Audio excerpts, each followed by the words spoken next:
গত আইপিএলে তিনি ছিলেন কেকেআর অধিনায়ক। কলকাতা চ্যাম্পিয়নও হয়েছিল তার নেতৃত্বে।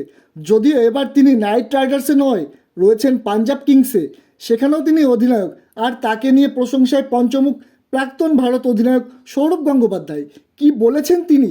তার মতে শ্রেয়স আইয়ার খুব দ্রুত উন্নতি করছেন। গত 12 মাসের মধ্যে সবচেয়ে উন্নতি করা ব্যাটসম্যান শ্রেয়স। 3 নম্বরে নেমে তার মারমুখী ইনিংস ইতিমধ্যেই সবার থেকে প্রশংসা পেয়েছে। সঙ্গে নিঃস্বার্থ অধিনায়কত্বের নমুনাও দেখা গিয়েছে। সৌরভ মনে করেন 30 বছর বয়সী শ্রেয়স আইয়ার এই মুহূর্তে ভারতীয় দলের হয়ে 3টি ফরম্যাটে খেলার জন্য তৈরি।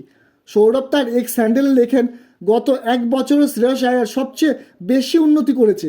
সব ফরম্যাটে খেলার জন্য এখন ও প্রস্তুত। লেন্থ নিয়ে ওর কিছু সমস্যা ছিল, কিন্তু এখন সেই সমস্যা কাটিয়ে উঠে ও যেভাবে উন্নতি করছে তা দেখে দারুণ লাগছে।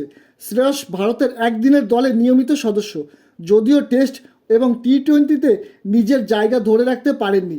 তবে চ্যাম্পিয়ন ট্রফিতে ভারতের সর্বোচ্চ রান সংগ্রহ এই শ্রেয়স। এবার হয়তো টিম ইন্ডিয়ার টেস্ট ও টি-20 দলে খুব তাড়াতাড়ি তাকে দেখা যাবে। উল্লেখ্য, পাঞ্জাব অধিনায়ক হিসাবে শ্রেয়স আইয়ার গুজরাটের বিরুদ্ধে 42 বলে অপরাজিত 97 রান করেন। ভক্তদের মতে এভাবেই হয়তো তিনি কেকেআরের কাছ থেকে পাওয়া বঞ্চনার জবাব দেওয়া শুরু করলেন। প্রথম ম্যাচে তার চওড়া ব্যাটে ভর করে 11 রানে জিতে আইপিএল অভিযান শুরু করেছে